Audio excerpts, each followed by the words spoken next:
આમાં કહેવાનું એક જ છે કે એફઆઈઆરમાં કેમ એનું નામ જ નથી કોઈ વસ્તુ. પહેલાં તો એ જ કાયદો એમ કહે છે કે એફઆઈઆરમાં નામ કેમ નથી, આરોપીનું નામ તો હોવું જોઈએ ને.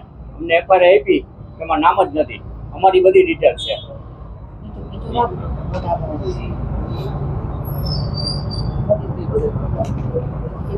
સીપી સાહેબને નમ્ર વિનંતી છે કે આના એક ઉપર એક્શન લેવામાં આવે તાત્કાલિક. હતી આ વસ્તુ એના પરિવાર જોડે જો થયું હોય તો આ વસ્તુ તો કેમ લે એક્શન તરત જ. અને આ નમ્ર વિનંતી છે કે કાયદો આ કાયદેસર એને હાથમાં લઈને જ બધું કર્યું છે, કાયદેસર બધું. અને સેટિંગ પૂરેપૂરું આમાં થયું છે, ઠેક લગન. કારણ કે એફઆઈઆરમાં નામ નથી, કોઈ વસ્તુ નથી, બરોબર. અને કાળા કાચ લઈને ગાડી જાય છે તો એને રોકે છે બધાય ત્યારે. અને આ તો કાયદેસર એને જીવ જ લઈ લીધો છે, બરોબર. તો એને પર કેમ એક્શન નથી લેતા સરકાર? અમે પેલા તો અમને એમ જ થાય છે કે આમાં અમારે ન્યાયની આશા કેમ રાખે, શું અમને ન્યાય મળશે? કારણ કે અમે જે અમારી પાસે એફઆઈઆર ને અમે જોયું એમાં અમારા છોકરાનું નામ, સરનામું, અમારા ધંધાનું બધી ડિટેલ છે, પણ આમાં જે આરોપી છે એનું ક્યાંય નામ નથી, એના સરનામું, એના પેરેન્ટ્સનું, એમાં કોઈ એની ડિટેલ દર્શાવી જ નથી.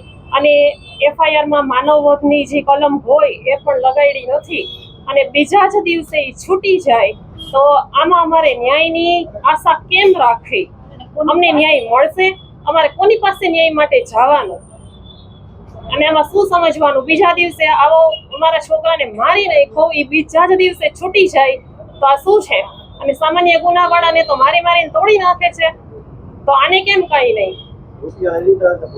અમે તો એવું જ વિચારી છે કે રૂપિયા લઈ જ લીધા છે, ઉપરથી નીચે સુધી બધે સેટિંગ જ થયું છે. તો જ બીજા દિવસે છૂટી જાય ને. અમારો સામાન્ય ઘરનો દીકરો હોત તો એના ટાટિયા તોડી નાખે, ઘર સુધી હાલી ન વગે, તો આને કેમ કઈ નહીં? મારો છોકરો વયો ગયો છે, અમારી તો જિંદગી ખરાબ થઈ ગઈ ને. સમગ્ર ઘટનામાં આખું ઉપરથી નીચે સુધીનું બધાનું સેટિંગ ને બધું ગોઠવીને કરેલું હોય ને, એવી આખી વસ્તુ આખી ઘટના એવી બનેલી છે.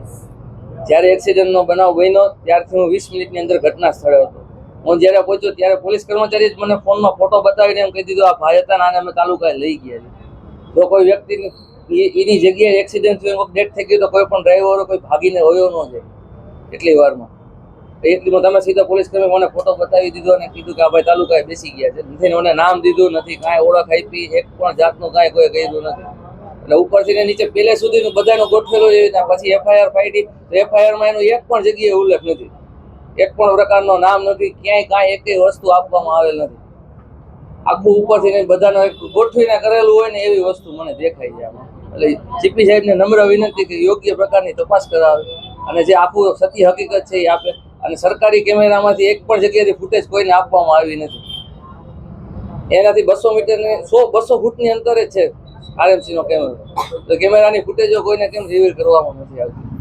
આરોપી છૂટી ગયો છે, બરાબર છે, પણ તેને જાહેર કર્યો ત્યારે મોઢા ઉપર બાંધેલું હતું, કોઈ ઓળખ કરી ના શકે કે હતું કોણ. મને કોઈ પણ વેપારી, કોઈ પણ અધિકારીએ કે કોઈ પણ પોલીસ કર્મી એમ નથી કીધું કે આ ભાઈ હતો ને આ ભાઈ રૂબરૂ સમક્ષ કોઈ મળાવ્યો નથી. આરોપીનું નામ શું છે અને એનું બેકગ્રાઉન્ડ શું છે તમે જાણ્યું તમે? આરોપીનું નામ આત્મન છે એવું કહેવામાં આવે છે. આપણને હું ગયો ત્યારથી મને એ રીતના બતાવીને કીધું છે કે આ ભાઈ હતા ને આ હતું, આ રીતે છે. પણ એ ભાઈએ સમજ કરેલું છે તો એને ત્યાં રાખવો પડે ને હાજર, જવા તો દેવાય નહીં. આરોપીનો ફોટો મને પોલીસ કર્મીએ ત્યારે ઘટના સ્થળે બતાવ્યો ને એ આ રીતનો છે. આ પોલીસ કર્મીના ફોનમાંથી પાડેલો છે રાતે.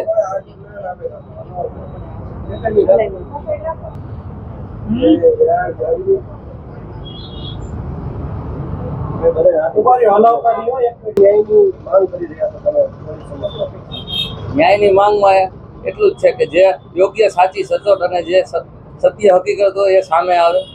આમાં કોઈ પણ પ્રકારનો ક્યાંય ઉલ્લેખ નથી, ક્યાંય કોઈને કહેવામાં નથી આવ્યું કે નથી કોઈને જાણ કરવામાં આવી નથી. મને પણ ફોન કરીને કોઈએ કીધું કે આ રીતનું હતું, આમ છે તેમ છે, કોઈ પણ પ્રકારે નહીં.